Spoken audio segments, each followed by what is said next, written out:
Blockbuster, Kodak, and Sears. What do these three companies have in common?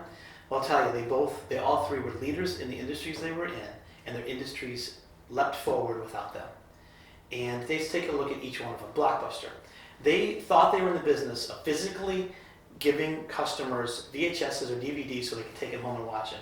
What they were really in the business of doing was giving all of us a home viewing experience of a movie. And what they missed out on is this thing called the internet that made it much easier for us to do that. Let's take a look at Kodak. Kodak was in the business of the film business. Every single film was out there, almost every one. We had Fuji also, but we were creating all types of memories through Kodak. And Kodak lost track of that. And the reality today is we're not taking less pictures. We're probably not even printing less pictures. We're probably printing more pictures and taking more pictures, but Kodak is largely irrelevant. And finally, let's take a look at Sears. Back when I was a kid, the way we would go shopping for Christmas, you'd get the Sears Roebuck Company catalog, you'd go through that, you'd dog-ear pages, you would basically write down page numbers and things you'd want for Christmas, and you'd give that list to your mom and dad, you give those to Santa, and hope that they would go get it. The way they would do it is they wouldn't go to the store always and shop for it. Sometimes they'd have to call and order something from the magazine. Other times they had to go into the store and order it, maybe put it on layaway. Remember that? Layaway before credit cards? They'd put it on layaway and it would come in and it would be delivered to you.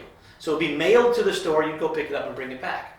Doesn't that sound a lot like the internet, right? We were looking at this picture, and we were deciding what we wanted, and yet Sears Roebuck and Company completely missed the internet and is largely irrelevant and will likely be out of business in the next 5 years. Why are these companies out of business, and why do you care? I believe they're out of business because they had a leader at the top that became irrelevant. They became irrelevant, meaning that the things that they did reflected the things that the company always did, rather than doing the things the company needed to do going forward. We have to stay relevant as leaders. And it's not just thinking about what we're going to do going forward. We have to think about us as people staying relevant. For me, that means connecting constantly to young people and saying, hey, what's the new trend? Okay, well, this thing called Snapchat, and let's go ahead and use this. Let's use Twitter. Let's use Instagram. All types of new tools. WhatsApp. All these applications out there that the younger generation is using. We need to stay connected to this. Because if we can connect to that and connect to them, we stay relevant. Another thing we have to do is we have to, frankly, make sure that we're staying up to speed on our styles. We don't need to be on the cover of GQ, but we have to make sure that we're also not on the comic book cover, right? And we don't want to be that person that everybody goes to work with and they dress the same way they did in the 70s. Their office looks the same as it did in the 70s. And what that says to a young person is it says, I don't care about the current trends, which means I don't care about you. So we have to make the effort. For me, I struggle with that and I focus on it, but my biggest struggle is these stupid glasses because I can't read anything anymore. So I walk around like this because I like to see distance here, and then I look down at a piece of paper and I read like this. My wife and others give me a hard time because I look like I'm about 75 when I put these on. So I need to get that fixed. And by the way, there's technology to allow us to fix that. Another area is that we have to make sure that we continually train ourselves on new technology. It's not acceptable for our company to roll out something new and us to say, well, keep me on the old one. It's not acceptable for our companies to adopt technology so slow that we lose our edge or we lose ground to a competitor. We have to constantly adapt and take on new technology. In doing that, I think we just need a couple things. We need a mindset of curiosity.